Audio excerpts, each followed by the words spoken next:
Bom, pessoal, continuando aqui, um pouco agora sobre os sentidos, né? Sentidos humanos e como esses sentidos eles são importantes para a gente entender o mundo à volta da gente e, inclusive, entender algo que a gente está consumindo, que é o alimento, né? Então, a primeira ideia da gente é pensar assim, como é que a gente faz sensorial? Pô, com a língua, né? Provando, né? Você bota na língua, sente o gosto, né? Paladar, né? Quem é mais espertinho percebe também, eu sinto gosto, mas, por exemplo, eu gosto de sentir o cheiro também. Antes de eu provar um prato, eu chego lá e dou uma cafungada lá no prato. Verdade, né? A gente também usa o olfato, né? Quem é mais esperto ainda fala o seguinte, olha, antes de eu cheirar, eu olho, porque eu quero ver pelo menos se aquilo tá com cara boa, porque se eu vejo que tá com cara ruim, eu nem me interesso. Certo também. Mas eu acho que a grande novidade pra gente são esses dois aqui, ó. O tato, tá? Tá aqui. Então, assim, quando você coloca o alimento na sua boca, você está utilizando do tato.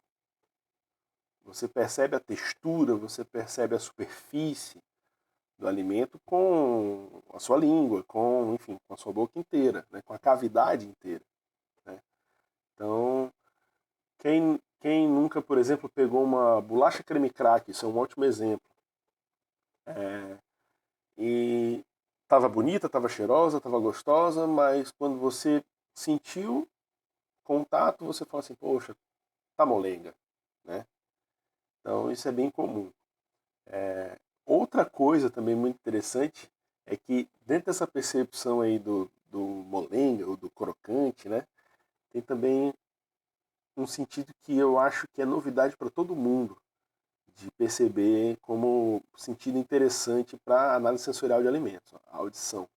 Tá?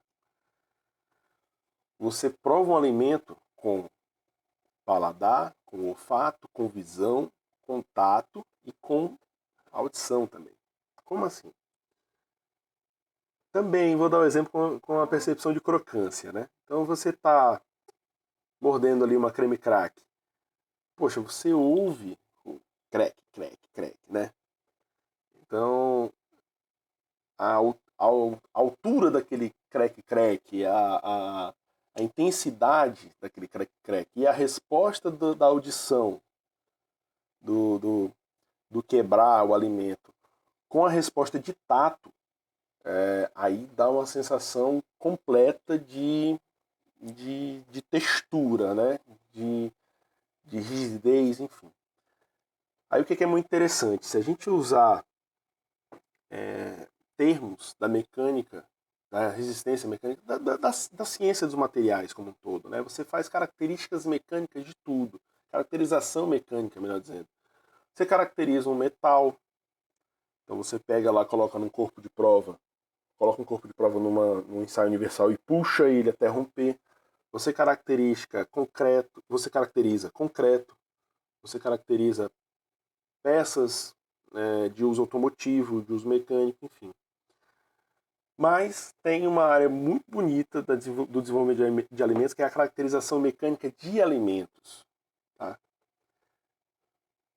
Você começa a entender como que o alimento se estrutura molecularmente e o que está acontecendo ali naquelas moléculas, por exemplo, em relação a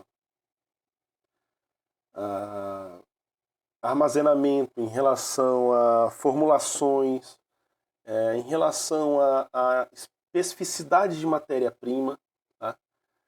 Eu vou citar aqui como exemplo o trabalho de um amigo meu, professor da Federal do Ceará, o Rafael Zambelli. Ele tem um trabalho muito bonito de desenvolvimento de produtos de panificação que tem uma resposta sensorial diferente em relação a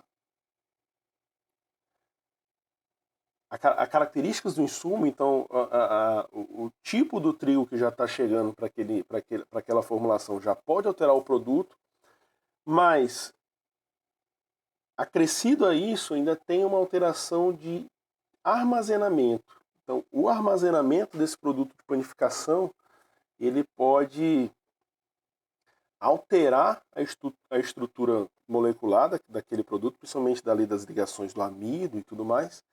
E no final, depois ali do armazenamento de 2, 3, 4, 5 meses, quando você vai fazer o preparo do alimento e o consumo do alimento, você vai conseguir perceber um alimento mais agradável ou menos agradável sensorialmente. Né? Isso tudo explicado por uma condição molecular provocada pelo armazenamento. Né? Então, a pesquisa do Zambelli é muito interessante, eu vou sugerir para que vocês olhem aí depois. E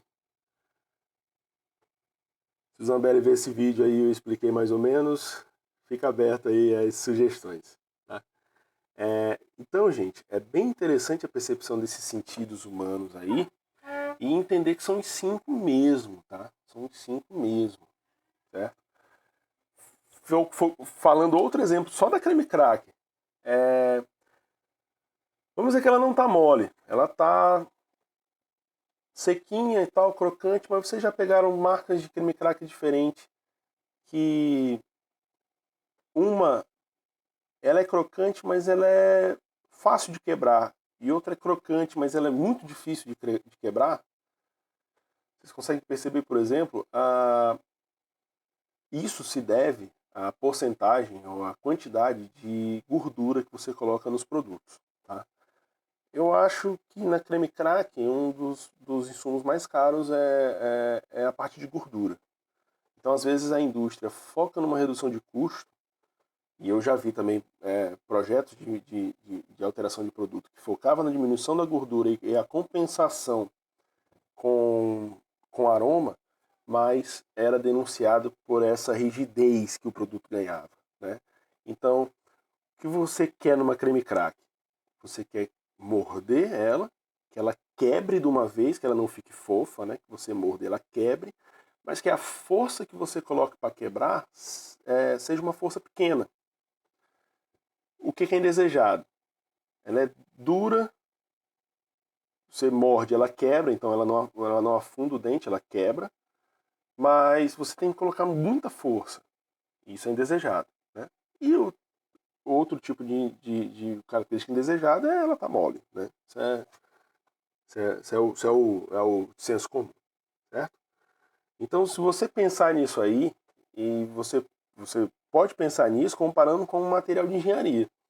Você pode pegar essa creme crack, colocar no ensaio universal e você perceber dureza superficial com o ensaio Brinell, um ensaio Vickers, por exemplo.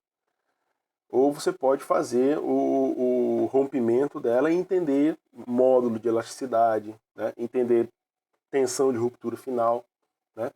Você precisa de uma célula de carga bem mais sensível do que um ensaio de metal, por exemplo, mas a ideia é a mesma. Tá? Então, gente, como informação extra, fica aí, eu vou fechar esse bloco aqui da parte de como você percebe o alimento e a gente vai para o próximo, beleza? Abração, até mais.